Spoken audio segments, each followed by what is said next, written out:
Hello everyone. आज हम class 12th का चैप्टर केमिकल काइनेटिक्स को आगे पढ़ने वाले हैं। आज हम करेंगे methods to find the order of reaction, यानी कि अगर हमें एक रिएक्शन दे रखी है तो उसको ऑर्डर कैसे फाइंड आउट कर सकते हैं, हम उसके कौन कौन से मेथड्स हम अप्लाई कर सकते हैं किसी भी रिएक्शन का ऑर्डर फाइंड करने के लिए।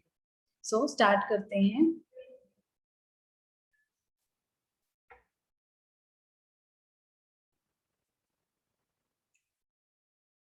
फोर मेथड्स हैं हमारे पास। First method is graphical method, second method is integrated rate law method, third method is initial rate method and fourth is half life method. हम कहाँ से स्टार्ट करते हैं? सबसे पहले स्टार्ट करते हैं ग्राफिकल मेथड्स। अब ग्राफिकल मेथड में हम कैसे फाइंड आउट करते हैं किसी भी रिएक्शन के का ऑर्डर कैसे फाइंड आउट करना होता है, यानी कि आपको क्या करना होता है बेटा, आपको ग्राफ दे रखा होता है। जैसे स्टार्ट करते हैं अभी। फर्स्ट है हमारे पास ग्राफिकल मेथड। ग्राफिकल मतलब आपको ग्राफ से आइडेंटिफाई करना पड़ेगा कि ऑर्डर ऑफ रिएक्शन है क्या। अगर आपको ग्राफ नहीं पता होगा कि फर्स्ट ऑर्डर के लिए क्या बनता है, सेकंड मतलब जीरो ऑर्डर के लिए क्या बनता है। देखो वैसे तो first order, zero order, first order, second, third, कितने भी ऑर्डर की रिएक्शन बना सकते हो, लेकिन आपकी जो सिलेबस के अंदर है वो है जीरो और फर्स्ट ऑर्डर। जीरो और फर्स्ट ऑर्डर के लिए हम सारी इक्वेशंस और ग्राफ में आपको अच्छे से प्लॉट करके दिखा चुकी हूँ बेटा, और उन्हीं में से क्वेश्चन, और मैं कोशिश यही रहती है कि सारी की सारी चीजें इंक्लूड की जाएं, तो उन्हीं में से क्वेश्चन बनेगा। अब क्या होता है, जैसे मैं अभी कंपेयर करके दिखाती हूँ ताकि आपको ग्राफिकल मेथड अप्लाई करना आए। उसके लिए सबसे पहले हम दोबारा से रिवाइज करते हैं जो हमने ग्राफ्स पढ़ी थी। ग्राफ्स में हमने क्या पढ़ा था? जैसे हमने पढ़ा था कि अगर मान लो जीरो, और यहाँ पे किसकी बात करते हैं क्योंकि आपके सिलेबस में जीरो और फर्स्ट है, तो सबसे पहले हम जीरो और फर्स्ट को ही लेके कंसीडर करके चलेंगे, ठीक है, और उन्हीं के ग्राफ्स के बारे में स्टडी करेंगे। तो जब देखो जीरो की बात करें, जीरो ऑर्डर रिएक्शन और फर्स्ट ऑर्डर रिएक्शन अगर आपने पहले पढ़ा है तो साथ साथ में आपको ध्यान देना है इस चीज पे। देखो फर्स्ट जीरो ऑर्डर में हमने क्या पढ़ा था कि जब हम कंसंट्रेशन और टाइम के वर्सेस अगर हम क्या लेते हैं, ग्राफ लेते हैं, तो वो क्या आता है इस तरीके से माइनस के। ये क्या होता है? माइनस के। और ये वाला क्या होता है बेटा? ए नॉट। ये क्या होता है? ए नॉट। अगर आपको ध्यान नहीं है तो आप पिछली वीडियोज उठा के देखोगे तो आपको सारी चीजें समझ आ जाएंगी कि ये इंटरसेप्ट होता है, ठीक है। और ये क्या होता है, यहाँ पे हम किसको रिप्रेजेंट करते हैं? कंसंट्रेशन। तो इसका मतलब कंसंट्रेशन वर्सेस टाइम का जो ग्राफ है वो इस तरीके से आता है, किसके लिए? जीरो ऑर्डर रिएक्शन के लिए। जबकि यहाँ पे फर्स्ट ऑर्डर की हम बात करें तो उसका ग्राफ भी कुछ इसी तरीके से आता है, ठीक है। लेकिन ये किसके वर्सेस आता है? लॉग ऑफ कंसंट्रेशन ऑफ ए, और किसके वर्सेस? टाइम के वर्सेस, ठीक है। अगर ये वाला ग्राफ आ जाए तो आपको कैसे आइडेंटिफाई करना पड़े? अब मान लो कैसे होता है ग्राफिकल मेथड में। ग्राफिकल मेथड में कैसे दे सकता है बेटा, आपको यहाँ पे मान लो कंसंट्रेशन दे दे, वो कई तरह की, ठीक है। मान लो कंसंट्रेशन ऑफ ए दे दे, यहाँ पे कंसंट्रेशन ऑफ ए दे रखी है, और इस साइड एक टेबल, देखो टेबल बना रखी है, एक साइड तो कंसंट्रेशन ऑफ ए दे रखी है और यहाँ पे क्या दे रखा है आपको? टाइम दे रखा है, ठीक है। यानी कि टाइम जीरो था तो कंसंट्रेशन इतनी थी, टाइम इतना हुआ तो कंसंट्रेशन इतनी होगी। और आपसे ये पूछ लेता है कि बताइए ऑर्डर कौन सा है, जीरो ऑर्डर है या फिर फर्स्ट ऑर्डर है, या आपसे सिंपली ऐसे पुट कर देता है कि बताइए कौन से ऑर्डर की रिएक्शन है। तो आपको क्या करना है बेटा, सिंपली पहले तो क्या कर लेना है, जो आपको डाटा दे रखा है उससे आपको ग्राफ बनाना आना चाहिए, ठीक है। आप क्या करोगे, यहाँ पे ग्राफ बना के देखोगे। क्या करोगे, सिर्फ जो आपको रेंज दे रखी है, मान लो ये आपको 100 से दे रखी थी और 100 से यहाँ से 20 तक पहुंच रही थी, आपको सिंपली क्या करना है, यहाँ से 20, 40, 60, 80, 100 इस तरीके से यहाँ पे कंसंट्रेशंस को रिप्रेजेंट कर लेना है। और मान लो टाइम यहाँ तक 20 तक पहुंचने में उसको मान सकते हैं हम कि 20 मिनट्स ही लग रही हैं, तो आप यहाँ पे टाइम को लिखते जाओ। और क्या करो, यहाँ पे टाइम लिख दिया और यहाँ पे कंसंट्रेशन लिख दिया। अगर वो ग्राफ इस तरीके से आता दिखे ना, इस तरीके से आपको, जब आप इसको प्लॉट करते जाओ, इस कंसंट्रेशन को देख लो, इसके वर्सेस टाइम को देख लो, अगर वो इस तरीके से आता दिखे तो पक्का जीरो ऑर्डर है, ठीक है। आप सोचोगे, अब आपके मन में क्वेश्चन होना चाहिए कि नहीं ये भी तो इसी तरीके से दिख रहा है ना, कुछ बच्चे सोच रहे होंगे कि मैम ने तो ये बोल दिया कि नीचे आता दिखे ना, तो आप ये लिख देना कि 0 ऑर्डर के लिए है। इसका भी तो कंसंट्रेशन और लॉग का क्या है, नीचे की तरफ है। लेकिन ध्यान रखना बेटा, ये लॉगरिथम ऑफ ए, यानी कि कंसंट्रेशन का जब लॉगरिथम ले लेते हो ना, तब उसका, अब मान लो आपका ग्राफ इस तरीके से नहीं आया, ये वाला मान लो जब आपने ए वर्सेस टी, यानी कि इसका और इसका जो ग्राफ प्लॉट किया वो इस तरीके से नहीं आया, ठीक है, कुछ इस तरीके से आ गया, तो पक्का ये क्या नहीं है, ये फर्स्ट ऑर्डर तो है नहीं, सॉरी 0 ऑर्डर तो है नहीं। क्योंकि अगर कंसंट्रेशन का और टी का ग्राफ ऐसा आता तो बनता हमारा, ठीक है। अब क्या करो, आप इसका क्या ले लो, लॉगरिथम ले लो।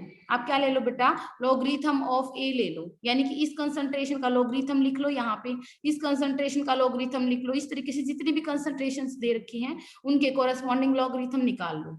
फिर जो लॉगरिथम है और उसके वर्सेस जो टाइम है उसका ग्राफ प्लॉट करके देखो। एज्यूम कर लेते हैं उसका ग्राफ इसी तरीके से आ गया नीचे की तरफ, ठीक है, किसके versus, logarithm of A versus time का ग्राफ। तो इसका मतलब ये रिएक्शन क्या है, आपकी फर्स्ट ऑर्डर रिएक्शन। इस तरीके से हम क्या फाइंड आउट करते हैं कि हमारी रिएक्शन का ऑर्डर क्या है, 0 ऑर्डर रिएक्शन है या फिर फर्स्ट ऑर्डर रिएक्शन है। तो हमने कहाँ से पता किया, ये ग्राफ से पता किया है हमने, ये है ग्राफिकल मेथड। अब ग्राफ तो हमारा सिर्फ एक ग्राफ नहीं है, ये तो मैंने किसके बीच में कंपेयर किया, जब कंसंट्रेशन और टाइम दे रखा है हमें तो कुछ और ग्राफ्स भी बनवाए थे मैंने 3 ग्राफ्स आपको बनवाए थे, ठीक है। अब मान लो यहाँ पे रेट लिख रखी है, रेट, और यहाँ पे क्या है बेटा, कंसंट्रेशन दे रखी है। अगर वो वाला ग्राफ आप मान लो, आपको जो डाटा दे रखा है, देखो आपको पता है कि 0 ऑर्डर का रेट वर्सेस कंसंट्रेशन का जो ग्राफ आता है वो इस तरीके से आता है, हमने पढ़ा था, ठीक है। आप पीछे से जाके देखोगे तो दोबारा से यही वाली सारी चीजें आपने पढ़ी थी, ठीक है।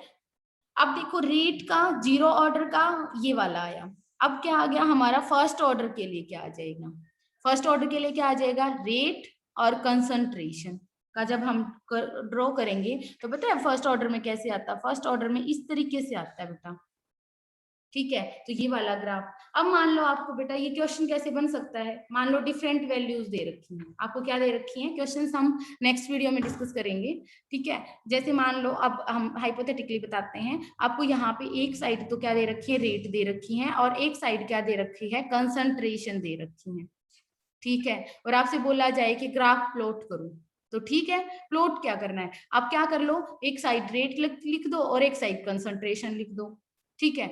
अगर वो जो ये डाटा दे रखा है और ये वाला डेटा दे रखा है, इससे आपको अगर इस तरह की लाइन दिखती है तो 0 ऑर्डर रिएक्शन है, और अगर लाइन कुछ इस तरीके से जाती हुई दिखती है तो इसका मतलब कौन सी हो जाएगी, हमारी फर्स्ट ऑर्डर रिएक्शन है, ठीक है। तो ये आपको क्या करना है, ध्यान रखना है कि हम कैसे फाइंड आउट कर सकते हैं, ठीक है।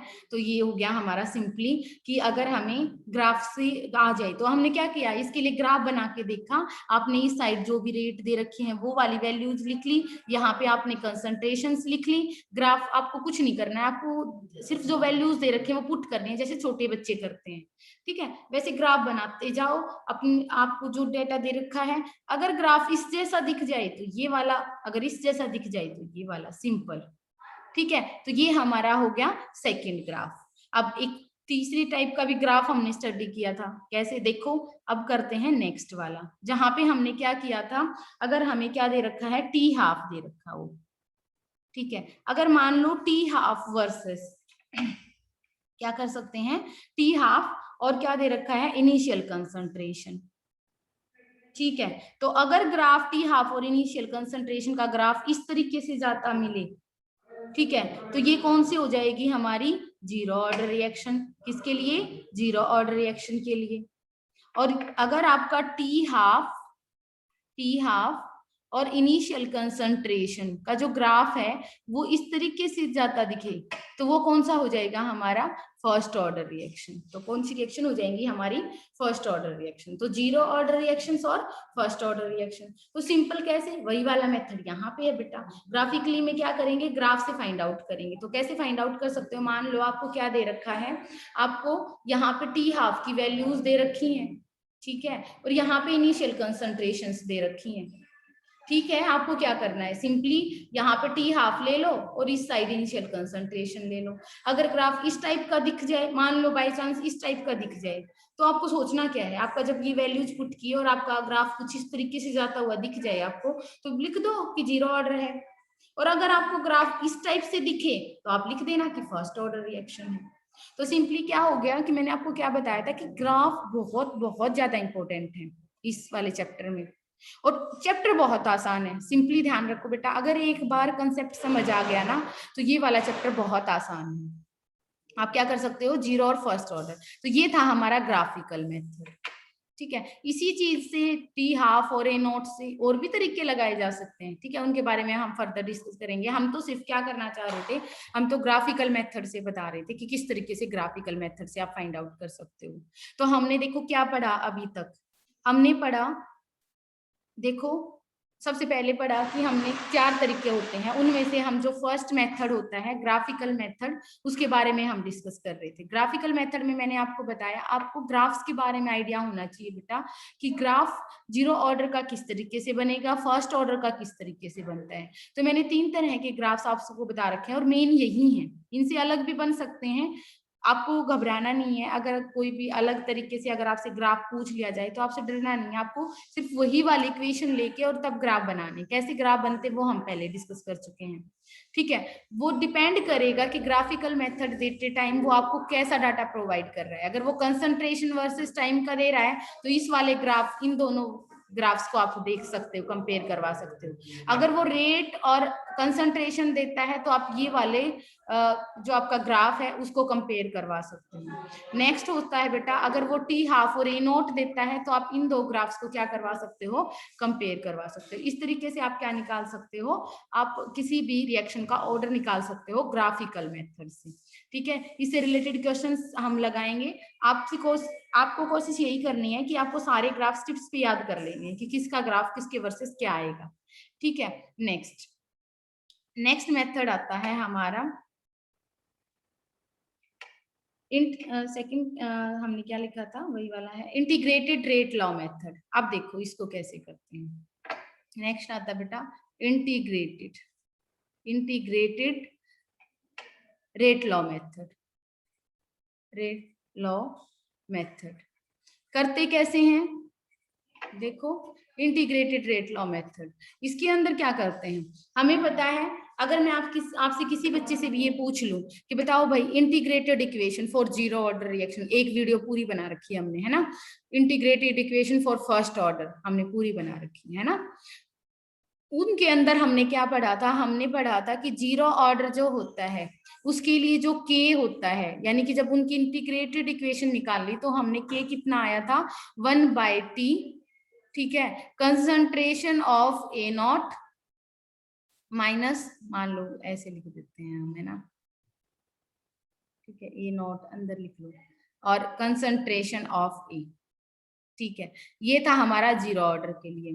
फर्स्ट ऑर्डर के लिए क्या आया था बेटा, फर्स्ट ऑर्डर के लिए अगर आपको ध्यान हो तो के कितना आता है, 1/t, यानी कि 2.303/t logarithm of concentration of A not divided by concentration of ए।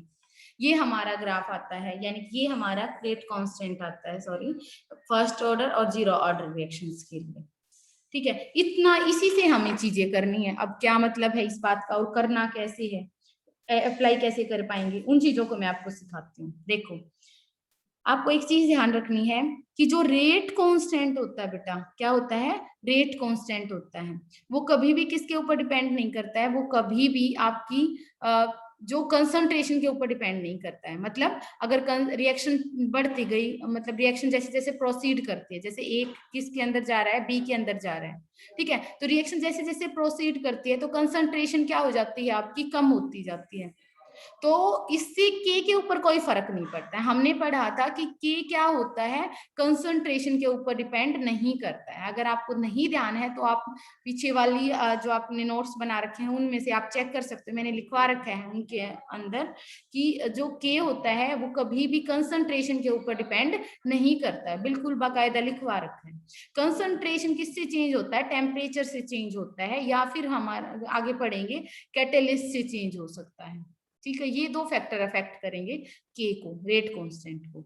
तो किसी भी रिएक्शन के लिए अगर रिएक्शन प्रोसीड कर रही है तो के की वैल्यू तो क्या होती है, कांस्टेंट रहती है। ठीक है, इसी चीज का हम यूज करेंगे, इसी बात का हम फायदा उठाएंगे अब यहाँ पे किसी ऑर्डर का, किसी भी रिएक्शन का ऑर्डर फाइंड आउट करने के लिए। कैसे, अभी हम फाइंड आउट करके देखते हैं। मान लो मेरे पास क्या दे दिया जाए, वो आपको कैसे करेगा, आपको ये एक टाइप से एक चीज ध्यान रखने बेटा, ये एक टाइप से हिट एंड ट्रायल मेथड है। कैसा है ये, hit and trial method. Hit and trial का मतलब क्या है, आपको हिट एंड ट्रायल मतलब कि आपको तुक्के लगाने हैं। पहले तो इस वाली वैल्यू में वैल्यू पुट करके देखनी है, ठीक है, अगर वो आ गई तो ठीक है, ना अदरवाइज इसमें लिख के देखनी है। तो इसीलिए इसको क्या बोलते हैं, हिट एंड ट्रायल मेथड बोलते हैं। अब इस बात को प्रूव करने के लिए हम मतलब इस चीज को हम समझा कैसे सकते हैं, तो हम मान लो मैं आपको एक एग्जांपल दे देती हूँ, ठीक है। आप कैसे करोगे, मान लो आप ऐसे मान लेते हैं कि एग्जामिनर आपको क्या दे दे, यहाँ पे कंसंट्रेशन दे देता है और यहाँ पे आपको टाइम देगा। वो आपको क्वेश्चन में क्या देगा, मान लो ये हमारा क्वेश्चन है, ठीक है।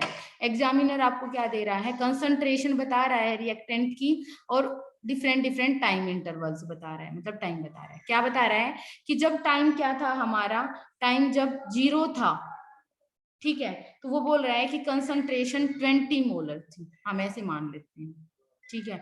कंसंट्रेशन कितनी थी, 20 मोलर थी। रिएक्टेंट क्या है हमारा, ए से बी में जा रहा है, एज्यूम कर लेते हैं यही वाली रिएक्शन है, ए किसके अंदर कन्वर्ट हो रहा है, बी के अंदर।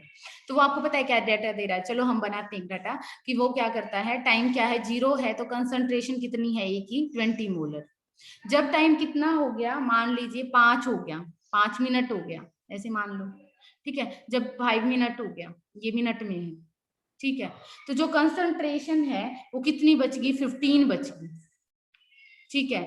जब टाइम कितना बढ़ गया, जब टाइम क्या हो गया, 10 मिनट्स हो गया, तो कंसंट्रेशन, क्योंकि ये तो घटेगी ना बेटा, कंसंट्रेशन ए किसके अंदर कन्वर्ट हो रहा है, बी के अंदर कन्वर्ट हो रहा है, तो 20 से 15 हो गया और 15 से कितना हो गया बेटा, 10 हो गया, ठीक है। आप ऐसे मान लीजिए कि ये डेटा आपको दे देता है और आपसे पूछता है find the order of reaction, order of reaction by, ये लिख दे कि इंटीग्रेटेड रेट लॉ मेथड से, ठीक है, इस तरीके से भी लिख दिया मान लो उसने। वो बिल्कुल यही चाहता है कि आप इसी मेथड से निकालो, कोई और मेथड यूज ना करो। चलो ठीक है, हम फाइंड आउट करने की कोशिश करते हैं। क्वेश्चन कैसे करना है बेटा, आपको क्या कर लेना है, आपको के, ये वाला के जैसे कांस्टेंट निकाल के देख लेना है। जैसे देखो यहाँ पे टाइम कितना हुआ, कंसंट्रेशन को ध्यान से देखना है। अभी आपको देखो कंसंट्रेशन इनिशियल कितनी थी, 20, 20 से कितनी बच गई आपकी 15, 15 से कितनी होगी, 10 होगी। तो हम मान लेते हैं कि ये पहले वाला डाटा ले लेते हैं कि 20 से कितनी होगी है, 15 होगी है, तो टाइम कितना चेंज हुआ है, 0 से 5, यानी कि 5 मिनट हो गए। तो ठीक है, मैं पहले 0 के लिए फाइंड आउट करके देखती हूँ। मैं क्या करती हूँ बेटा, 0 ऑर्डर के लिए फाइंड आउट करके देख ली। तो हिट एंड ट्रायल है तो हम हिट करके देखते हैं, यानी कि ट्राई करके देख लेते हैं। यहाँ पे के इज इक्वल टू 1 बाय, अब बताओ टाइम कितना हुआ, टाइम पुट करो, 0 से 5 पे गया तो कितने का हो गया, कितनी मिनट होगी, 5 होगी, ठीक है, टाइम हो गया 5, ठीक है। इनिशियल कंसंट्रेशन कितनी थी, 20, अब इससे इस पे गया है तो इनिशियल कंसंट्रेशन कितनी थी, 20, और बाद वाली कंसंट्रेशन कितनी हो गई है हमारी 15। तो आपको क्या करना है, सिंपली पुट करके देख लेना है, ठीक है। आपको क्या आ गया, आप यहाँ पे k is equal to 1 by 5 into 5, ठीक है। रेट कांस्टेंट की वैल्यू कितनी आ गई, 1 आ गई। अब आप सोचोगे इससे क्या प्रूव हुआ, इससे कुछ प्रूव नहीं हुआ, अब आगे जो दूसरा करेंगे उससे प्रूव होगा। पॉइंट क्या है, अब हमने क्या किया, हमने दो ये वैल्यूज ली, ठीक है, यानी कि इस डाटा को उठाया और हमने पुट करके देखा। अब आपको एक और बार के की वैल्यू निकालनी है, मतलब जब रिएक्शन कहां से कहां तक पहुंच गई होगी, 20 से 20 से 10 कंसंट्रेशन बच गई थी, तब तक हमें देखना है। तो 20 से 10 तक गया तो टाइम कितना हो गया, टाइम भी 10 मिनट्स हो गया।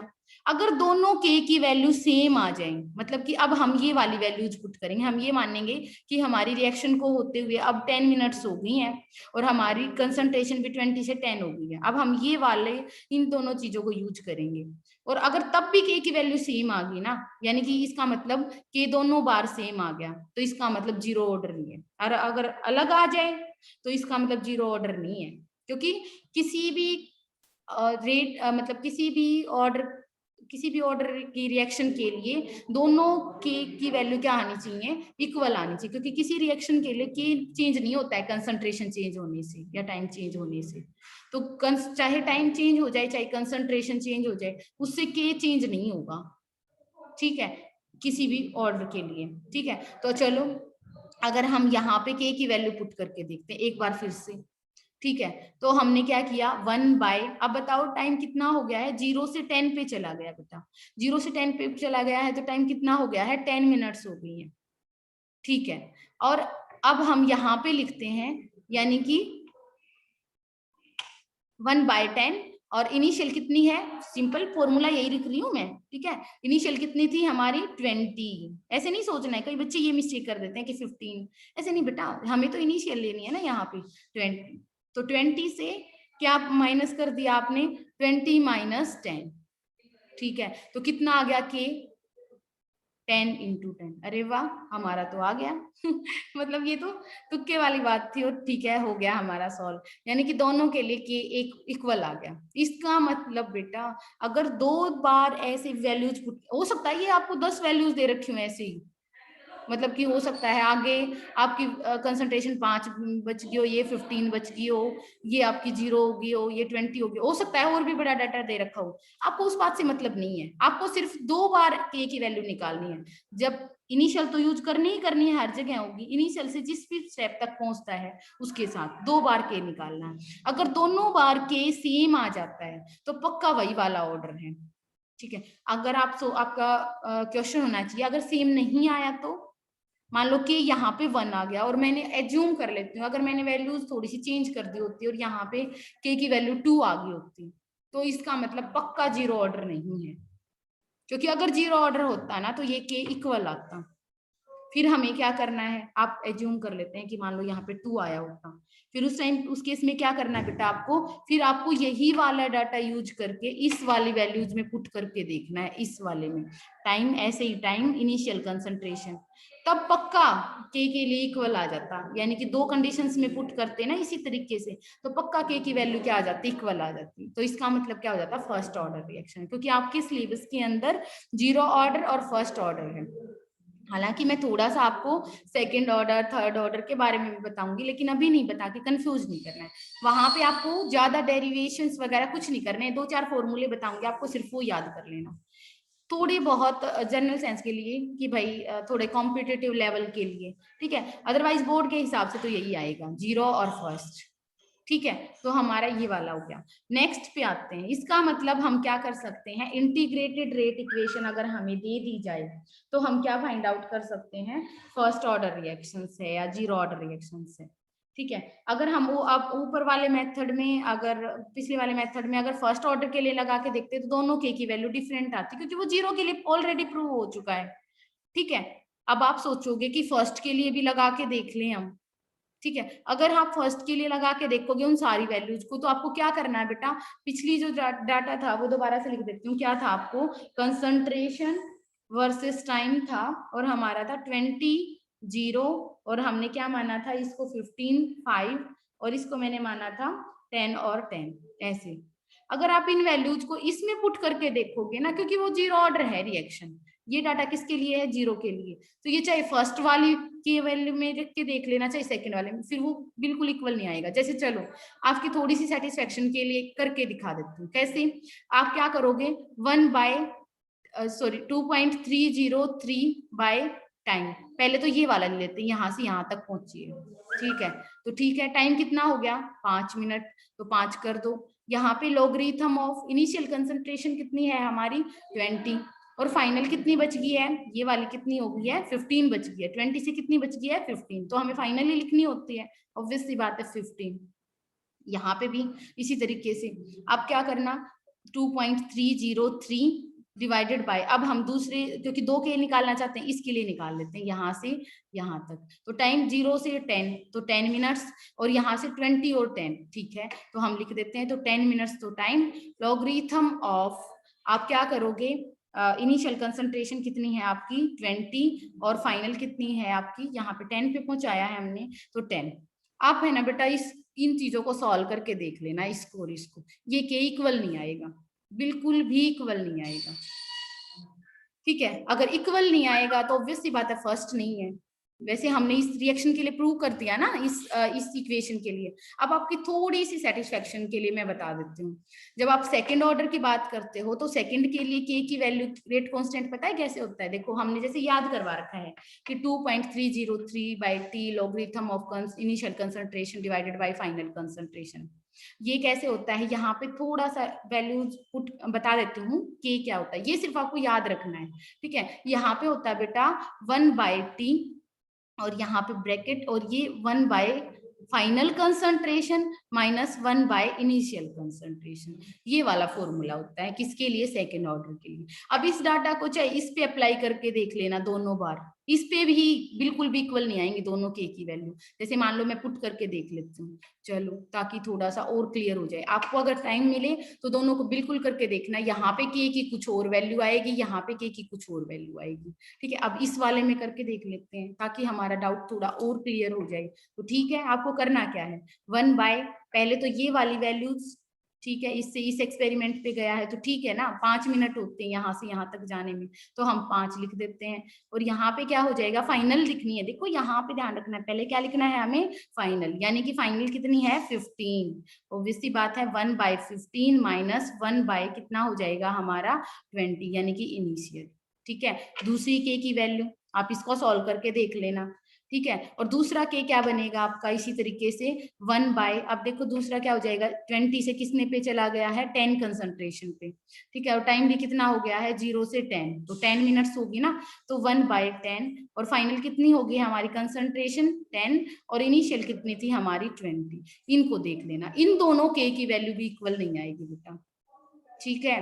तो ये इस तरीके से हम क्या बोलते हैं, हिट एंड ट्रायल मेथड, इसीलिए हम इसको क्या बोलते हैं, हिट एंड ट्रायल मेथड। और इंटीग्रेटेड रेट लॉ कैसे क्यों बोलते हैं, क्योंकि इंटीग्रेटेड रेट से ही हम निकालते हैं ना, इंटीग्रेशन के बाद हमने ये वाले फॉर्मूलेज लगा रखे हैं ना, डिफरेंशियल फॉर्म में तो है नहीं, हमने देखो इंटीग्रेशन लगा के तब ये वाली वैल्यूज फाइंड आउट की थी, इसीलिए। और हम उन्हीं वैल्यूज को यूज करके हम क्या कर रहे हैं, वैल्यूज फाइंड आउट कर रहे हैं। अगर मान लो आपका 0 वाले में इक्वल प्रूव नहीं हुआ होता, जैसे मान लो हम पहले वाले पेज पे चलते, यहाँ पे वो इक्वल प्रूव नहीं हुआ होता, तो हो सकता है इस वाले में इक्वल प्रूव हो जाए। और अगर इसमें भी नहीं हुआ होता तो हो सकता है इस वाले में प्रूव हो जाए। तो जिस भी स्टेप में आपका क्या हो जाए, के की वैल्यू दोनों में इक्वल आ जाएगी, वही वाला ऑर्डर हो जाएगा आपकी रिएक्शन का। इस तरीके से हम क्या करते हैं, इंटीग्रेटेड रेट इक्वेशन लगा के किसी भी रिएक्शन का क्या करते हैं, ऑर्डर फाइंड आउट करते हैं। तो आज हमने 2 मेथड कवर किए हैं, नेक्स्ट क्लास में हम बाकी के बचे हुए 2 मेथड्स करेंगे। किसी भी बच्चे को डरने की कोई जरूरत नहीं है, खूब सारे न्यूमेरिकल सॉल्व करेंगे बेटा, ठीक है। सारी चीजें बिल्कुल क्लियर करवाऊंगी मैं आपको।